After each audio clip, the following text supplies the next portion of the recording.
গভীর রাতে একাধিক খড়ের গাদায় আগুন। গভীর রাতে একই এলাকায় একাধিক খড়ের গাদায় আগুন লাগার ঘটনায় চাঞ্চল্য। রাতে ঘটনাস্থলে যান পুলিশ। গৃহস্থ বাড়ি রক্ষা করতে ঘটনাস্থলে দমকলের দুটি ইঞ্জিন। গভীর রাতে পরপর তিনটি গ্রামে একই সময়ে প্রায় 14 থেকে 15টি খড়ের গাদাতে আগুন লাগার ঘটনায় ব্যাপক চাঞ্চল্যের সৃষ্টি হলো এলাকায়।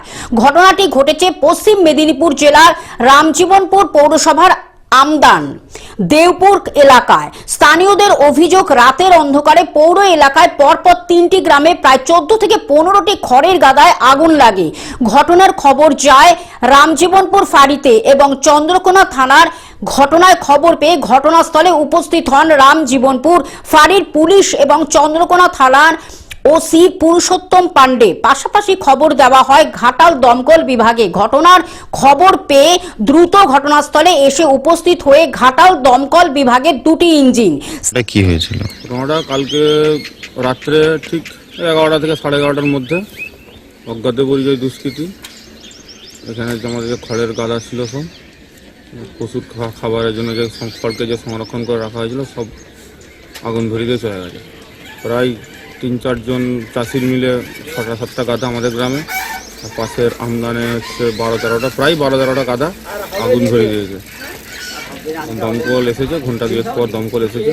তারাও চেষ্টা করেছে, আমরাও চেষ্টা করেছি, পল্লীবাসী যারা সবাই মিলে সমবেতভাবে চেষ্টা করেছি যাতে আগুনটা নেভানো যায়। কিন্তু আমরা স্থানীয় মানুষ এবং পুলিশ এবং দমকল আধিকারিকদের দীর্ঘক্ষণের প্রচেষ্টায় আগুন নিয়ন্ত্রণে আসে। কারো 10 বিঘে জমির খড়, কারো আবার 6 বিঘে জমির খড় সমস্ত নষ্ট হয়েছে এই আগুনে।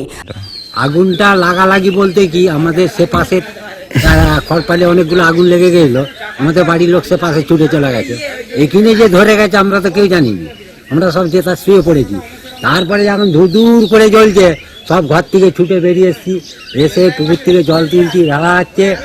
তারপরে কাউকে তো কোথাও পাইনি, গোটা পাড়ার লোক ভেঙে পড়েছে, তাতেও জল দিয়ে নিমাতে পারা যায়নি। তারপরে পৌরসভার গাড়ি এসে খানিকটা আয়ত্ত আনা হলো, ওই পালিটায় উঠে খানিকটা ভেঙে ফেলে দেওয়া হলো, দিয়ে এইখানটা কেটে দিয়ে এইটাকে রাখা হয়েছে। এইগুলো আর এখনো আয়ত্ত আনতে পারি। কি মনে হচ্ছে এটা কিভাবে ঘটলো? এটা আমার তো মন বলছে ফাঁকের লোক না, এটা দেশীয় কোনো লোক, মানে কেউ এটা ঘটিয়েছে। এটা নালে ফাঁকের লোক এসে এই কাজগুলো করবেন। রাতের অন্ধকারে পরপর তিনটি গ্রামে একই সময় একই দিনে কিভাবে ঘটলো এই ঘটনায়, নাকি এই আগুন লাগার ঘটনার পেছনে কারো হাত রয়েছে তা ভাবাচ্ছে এলাকার মানুষজনকে। যদিও খবর পেয়ে রাতেই ঘটনাস্থলে যান রামজীবনপুর পৌরসভার চেয়ারম্যান কল্যাণ তেওয়ারি।